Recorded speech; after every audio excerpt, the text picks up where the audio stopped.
उत्तराखंड की देवभूमि में जब पौष माह का अंत होता है और सूर्य मकर राशि में प्रवेश करता है, तब 14 जनवरी को एक विशेष पर्व मनाया जाता है जिसे हम उत्तरायणी या मकर संक्रांति के नाम से जानते हैं।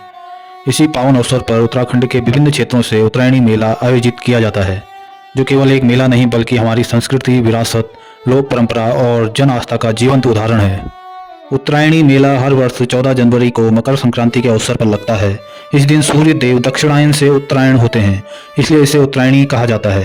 धार्मिक मान्यता है कि इस दिन पवित्र नदियों में स्नान करने से पुण्य की प्राप्ति होती है और पापों का नाश होता है। उत्तरायणी मेला उत्तराखंड के कई स्थानों पर लगता है, लेकिन इनमें से कुछ स्थल ऐतिहासिक एवं अत्यंत प्रसिद्ध हैं। बागेश्वर में स्थित सरयू गोमती नदी के संगम पर लगने वाला सबसे प्रसिद्ध उत्तरायणी मेला है, जो पूरे उत्तराखंड में विशेष रूप से मनाया जाता है और यह बहु प्रचलित मेला भी है।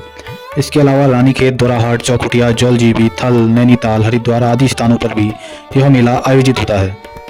उत्तरायणी मेला धार्मिक, सांस्कृतिक और सामाजिक कारणों से लगता है। धार्मिक दृष्टि से इस दिन सरयू, गोमती और गंगा जैसी पवित्र नदियों में स्नान का विशेष महत्व है। मान्यता है कि इस दिन किया गया दान, स्नान, जप जीवन को पुण्यमयी बना देता है। सांस्कृतिक दृष्टि से यह मेला लोक संस्कृति, लोक नृत्य, लोकगीत और पारंपरिक पहनावे को जीवंत करता है। सामाजिक दृष्टि से यह मेला मेल मिलाप, भाईचारे और सामूहिकता का प्रतीक है। पहले के समय में यह मेला व्यापार भी बड़ा केंद्र हुआ करता था। उत्तरायणी मेला कई विशेषताओं के लिए प्रसिद्ध है, जैसे पवित्र नदियों में स्नान और पूजा अर्चना के लिए, लोक नृत्य और लोकगीत जैसे झोड़ा, चांचरी, छपेली के लिए, कुमाऊनी पारंपरिक व्यंजन जैसे खिचड़ी, गुटके, मडवे की रोटी इत्यादि के लिए, स्थानीय हस्तशिल्प और ऊनी वस्त्रों के लिए, ग्रामीण खेल और सांस्कृतिक झलक के लिए। इतिहास की दृष्टि से भी यह मेला अत्यंत महत्वपूर्ण है।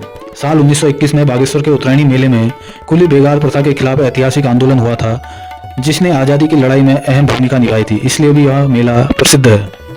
उत्तरायणी मेला केवल एक दिन का आयोजन नहीं है, बल्कि उत्तराखंड की आत्मा है। यह हमें हमारी जड़ों से जोड़ता है, परंपराओं को सहेजता है और आने वाली पीढ़ियों को संस्कृति से परिचित कराता है। आइए इस उत्तरायणी पर्व पर हम सब मिलकर अपनी संस्कृति, अपनी परंपरा और अपनी पहचान पर गर्व करें। जय उत्तराखंड। तो दोस्तों, जानकारी कैसी लगी कमेंट करके अपनी राय जरूर दें। साथ ही साथ चैनल में नए जुड़े हैं तो चैनल को सब्सक्राइब कीजिए। फिर मिलते हैं किसी उत्तराखंड की रोचक तथ्यों के साथ, तब तक के लिए धन्यवाद।